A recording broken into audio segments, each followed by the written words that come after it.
Bonjour, ma femme indonésienne m'a expliqué un système de séparation assez particulier en Turquie, avec plein d'effets pervers. Elle l'a découvert via une de ses sœurs qui est en relation avec un homme turc divorcé. Apparemment, en Turquie, le mari doit payer une rente à sa femme en cas de divorce, en plus des éventuelles pensions alimentaires. Cette rente cesse d'être due quand la femme meurt ou se remarie. Je précise que ce système n'est pas une prescription musulmane, mais une particularité nationale turque. Résultat, les femmes divorcées refusent souvent de se remarier, histoire de garder leur rente à vie, et les hommes divorcés ne peuvent pas se remarier, car aucune femme ne veut d'un homme qui devra payer une rente à vie à son ex-femme. En revanche, la femme divorcée, elle n'a pas réellement de problème pour trouver un petit copain qui prendra soin d'elle sexuellement, émotionnellement, et payera leurs factures, tandis qu'elle touchera sa rente à vie. Sans compter qu'elles n'hésitent souvent pas à clamer qu'elles ne remarieront jamais, histoire de faire fuir la concurrence sur leur ex. Dans le genre système débile, on est pas mal, et les statistiques de mariage en Turquie doivent être intéressantes à voir. Je me disais que ça pouvait te faire un thème de vidéo intéressant.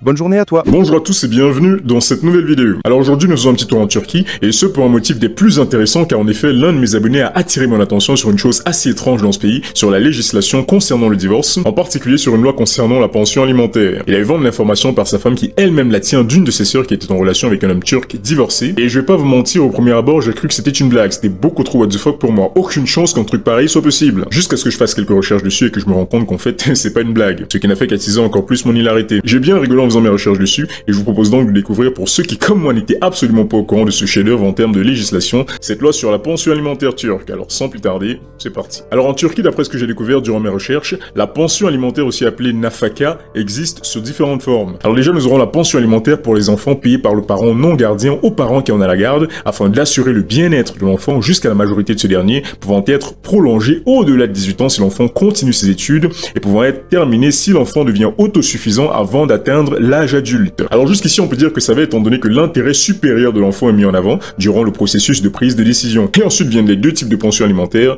qui m'ont vraiment fait rigoler. La pension alimentaire de soutien temporaire est une provision financière ordonnée pendant les procédures de divorce en cours. Elle peut être demandée avant ou pendant une affaire de divorce pour soutenir l'époux économiquement désavantagé jusqu'à ce que le divorce soit finalisé. Elle est appliquée indépendamment de la faute dans la rupture du mariage, sans considérer que l'époux est en faute pour les problèmes matrimoniaux, et ce pour fournir une stabilité financière à l'époux économiquement plus faible durant le litige. Ce qui signifie, messieurs, que si votre épouse vous trompe durant le mariage et que vous décidez d'en divorcer, ou qu'elle même demande le divorce comme le font 60% des femmes mariées en Turquie pour des motifs plus ou moins légitimes, il vous revient à vous, messieurs, de payer une pension alimentaire de soutien temporaire à cette dernière afin qu'elle puisse avoir les moyens d'engager des avocats contre vous durant la procédure de divorce. Une caractéristique clé de la pension alimentaire de soutien temporaire est que la faute n'est pas considérée lors de la détermination de l'éligibilité.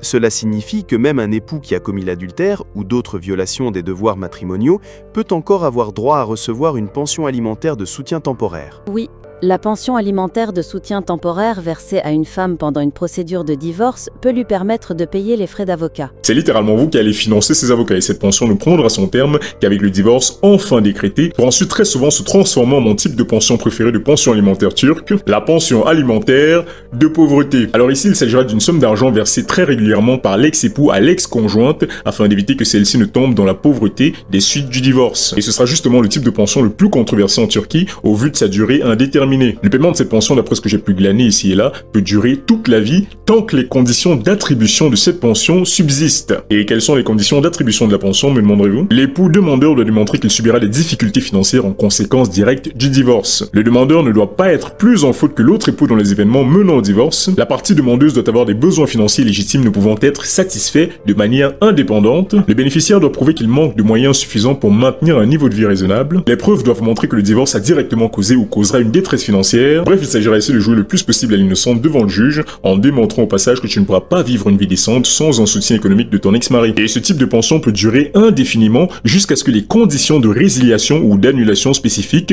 soient remplies. Et quelles sont ces conditions, me demanderez-vous? Que la bénéficiaire se remarie ou entre dans une relation semblable au mariage, ou que la bénéficiaire devienne financièrement autosuffisante. Et que croyez-vous qu'il se passe très souvent à ce moment-là? Eh bien, d'après mes sources, très souvent ces dames, lorsqu'elles touchent de gros montants leur permettant de vivre de façon confortable, ne voient absolument aucun intérêt à se remarier, car elles ne veulent justement pas perdre leur rente. Elles n'ont absolument aucune difficulté à avoir des petits copains qui eux aussi les aideront financièrement. Là où l'homme lui apparemment aura toutes les difficultés du monde à trouver une autre femme, du fait justement qu'aucune femme ne veut être mariée à un homme qui verse une rente à vie à sa paresseuse d'ex-femme, refusant d'être autonome et se complaisant dans son statut de défavorisé, car cela lui garantit un versement régulier de son ex-mari. Le gouvernement affirme avoir reçu de nombreuses plaintes d'hommes divorcés qui expliquent que l'argent qu'ils versent à leur ex-épouse les empêche de fonder une nouvelle famille ou de se lancer dans un projet professionnel.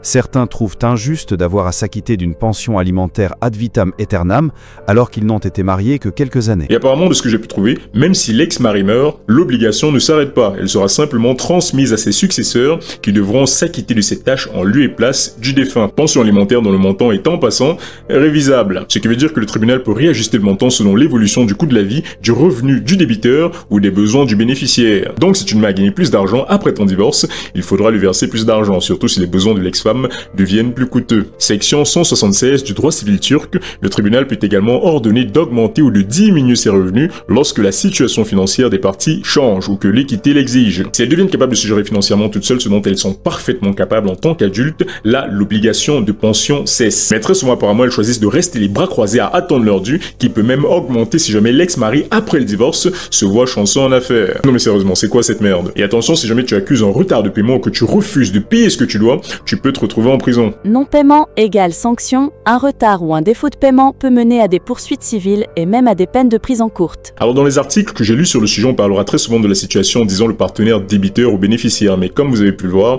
j'ai très souvent utilisé le qualificatif féminin pour désigner justement la bénéficiaire, car selon ces mêmes articles que j'ai lus, le code civil turc, dans son état actuel, laisse au juge une grande liberté pour décider, au moment d'un divorce, qui peut toucher une pension alimentaire. Cela peut être l'homme, mais c'est quasiment toujours la femme. Dans quelles conditions et surtout pendant quelle durée? Cela veut dire par exemple qu'un juge peut accorder à une femme le droit de percevoir une pension de son ex-époux pendant le reste de sa vie, parce qu'il estime qu'elle en aura besoin pour vivre. C'est juste ridicule. Et comme vous vous en doutez, beaucoup de féministes sont venus sur le devant de la scène pour essayer de justifier justement cette loi en avançant ceci comme excuse. En Turquie, la réforme du système des pensions alimentaires suscite la colère des associations féministes. Dans ce texte, elles soulignent d'abord que seuls 29% des femmes turques travaillent. Elles accusent l'État et la société d'enfermer les femmes mariées dans le rôle d'épouse et de mère, par exemple, en ne faisant quasiment rien pour développer les systèmes de garde et donc encourager le travail des mères. Puis, lorsque ces femmes divorcent, de s'attendre à ce qu'elles trouvent miraculeusement un travail et ne dépendent pas d'une pension alimentaire. Elles appellent donc les pouvoirs publics à ne pas se tromper de victimes et à ne pas toucher aux droits garantis par le Code civil en matière de pension alimentaire. Ce qui est d'autant plus pathétique quand on sait que oui, les femmes mariées peuvent travailler. Il n'y a absolument rien en Turquie qui les en empêche. Non, le gouvernement turc n'empêche pas les femmes mariées de travailler.